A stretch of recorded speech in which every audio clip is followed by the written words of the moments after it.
الزکی طاہر العلم ہاذا ابن خیر عباد اللہ کلہم. اب اس نے شعر پڑھنا شروع کیا امام کی شان میں. کہا تم اس کو نہیں جانتے جس کو مکہ و مینا بھی جانتے ہیں, جس کا احترام حل و حرم بھی کرتے ہیں, تم اس کو نہیں جانتے. اب اس نے قصیدہ پڑھنا شروع کر دیا. یعنی یہ وہ دینار کا اثر تھا جو امام حسین علیہ السلام آدھی رات کو اس کے گھر میں پہنچاتے تھے. اب یہ وہاں نکلنا شروع ہوئے اور اس نے بغیر ڈر کے, حالانکہ بہت ڈرپوک تھا, لیکن جب امام کی بات آئی تو خدا نے ان دیناروں کا اس کے اندر وجود میں اثر کیا اور امام کی شان بیان کرنا شروع کر دی.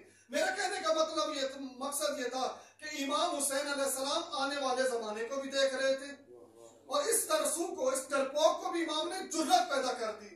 حضرت زہرا سلام اللہ علیہ دعا کرتی ہیں, ایک بہت ہی پیاری دعا ہے. حضرت کہتی ہیں کہ اے میرے مولا, اے میرے مالک, مجھ سے جس کام کے لیے تو نے خلق کیا ہے نا, مجھے وہی مقام ضرور عطا کر. یعنی جو کام مجھ سے لینا ہے مجھ سے ہی لے لینا.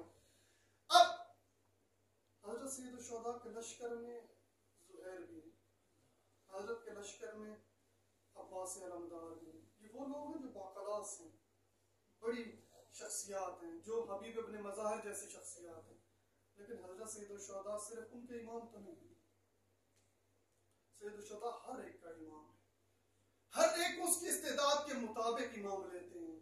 اس کی استعداد کیا تھی؟ اس کی استعداد یہ تھی کہ ایک وقت آئے گا میرا بیٹا یہاں پر آئے گا, اس وقت اس کے اندر یہ جرأت پیدا ہو جائے کہ میرے بیٹے کا تعارف کروا سکے. امام یہ نگاہ رکھتے ہیں. اب ہمارے جیسے کیا کرتے ہیں؟ ہمارے جیسے کہتے ہیں کہ ہمیں 100% چاہیے, ہر مومن اسی طرح سے ہو جیسے 100% شخصیات کربلا میں موجود تھی. نہ, ائمہ کہتے ہیں کہ جو جس قدر استعداد رکھتا ہے اس قدر آ جائے ہم قبول کر لیتے ہیں. اب دیکھیں امام کیا کرتے ہیں, اپنا مال و جان, اپنی اولاد کو نثار کرتے ہیں. کس لیے؟ تب ایک شخص کو ہدایت دے دی. امام حسین علیہ السلام نے عاشور کو اتنا تاخیر کیا کہ ایک گھر بھی حسین کے لشکر میں شامل ہو سکے. یہ ہوتا ہے امام جو آخری وقت تک ہدایت دینا چاہتا ہے. آج میں تبصر کروں گا, ذکر کروں گا حضرت علی اصغر کا. ہمارے بزرگان کی سیرت رہی. آیت اللہ گل پیغانی جب بھی کوئی مشکل ہوتی تھی نا تو حضرت علی اصغر کو مسائل پڑھواتے تھے. ان کا ایک مخصوص روزہ خوان ہوتا تھا آیت اللہ گل پیغانی کا.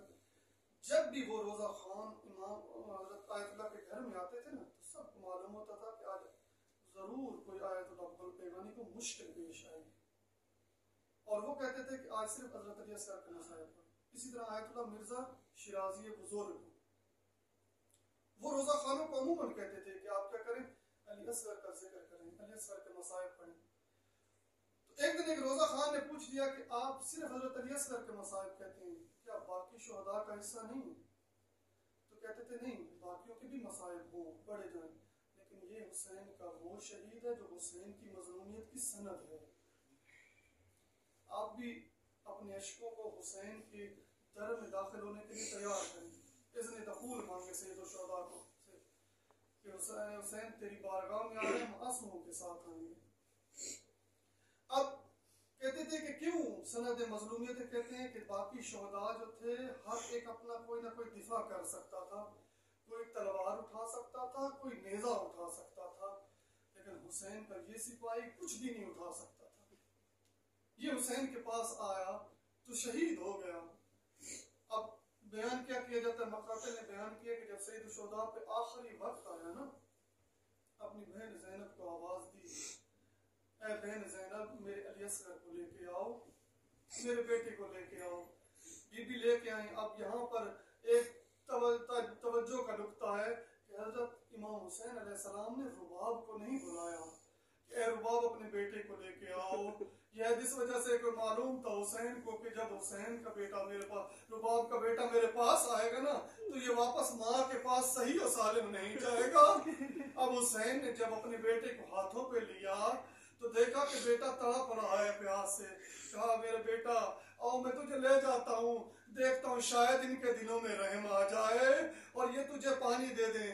آپ کو معلوم ہے جو شیر خوار بچہ ہوتا ہے نا, جو صرف ماں کا دودھ پیتا ہے, ماں کے دودھ میں یہ تاثیر ہے، وہ کھانا بھی ہوتا ہے، وہ پانی بھی ہوتا ہے۔ اب میں یہ کہوں گا کہ علی اصغر پیاسا بھی تھا، بھوکا بھی تھا۔ ڈاکٹر اس لیے کہتے ہیں کہ ماں کے دودھ میں سب کچھ ہے، اور یہ بچہ بھوکا اور پیاسا حسین کے ہاتھوں میں آیا ہے اور سیراب ہونے کے لیے جا رہا ہے۔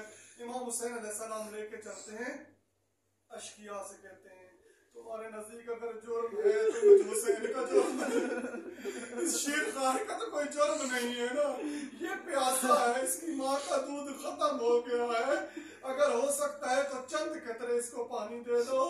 اس کے بعد اشقیاء میں ایک بھگدڑ مچ گئی، سارا لشکر بولنے لگ گیا ہاں حسین صحیح تو کہہ رہے ہیں۔ عمر سعد نے جب یہ دیکھا کہ میرے لشکر میں اختلاف پیدا ہو رہا ہے نا، تو اس لعین نے کہا حرملا اٹھو، حسین کو خاموش کرو، یہ حسین کے ہاتھوں پہ جو بچہ موجود ہے اس کو ختم کرو ورنہ میں ہار جاؤں گا۔ اس لعین نے اٹھایا تیر، اس کے بعد کمان میں لگایا، ایک دفعہ تیر کو جب لگایا کمان میں تو نیچے رکھ دیا، پھر اٹھایا پھر نیچے رکھ دیا، پھر اٹھایا پھر نیچے رکھ دیا، گویا کہہ رہا تھا کہ میرے سے یہ ممکن نہیں ہے۔ عمر سعد کہتے ہیں اے لعین تو تو بہت ہی ماہر تیر انداز ہے، تجھے کیا ہو گیا ہے؟ کہتے کہ جب میں تیر چلانے کی کوشش کرتا ہوں حسین کی پشت پر ایک مخدرہ نظر آتی ہے، وہ مجھے لگتا ہے کہ بچے کی ماں ہے، کبھی وہ ادھر جاتی ہے کبھی ادھر جاتی ہے، وہ مجھ سے کہہ رہی ہے حرملا اپنا تیر دیکھ اور میرا صغیر دیکھ۔ یہ لعین کہتا ہے تو ایسا ساتھی مت بن، اٹھا تیر چلا۔ اس لعین نے تیر چلایا، اس کے بعد میں بتاؤں رباب کی حالت کیا ہوگی، جو ادھر جا رہی تھی ادھر جا رہی تھی، اس کی حالت اسی طرح سے تھی جیسے اسماعیل کی والدہ کی تھی۔ ہاجر کیا کر رہی تھی؟ جب بچہ پیاسا تھا تو صفا مروہ کے درمیان دوڑ رہی تھی کہ کسی طرح بچے کو پانی دوں، یہی حالت رباب کی تھی، کبھی ادھر جاتی ہے کبھی ادھر جاتی ہے۔ یہ تیر لگا حسین کے بیٹے کے گلے پر۔ اس کے بعد علماء ذکر کرتے ہیں حسین کا بیٹا ایسے تڑپا جیسے مچھلی پانی سے باہر آ کے تڑپتی ہے۔ آپ کو معلوم ہے مچھلی کیسے تڑپتی ہے؟ مچھلی پانی سے جب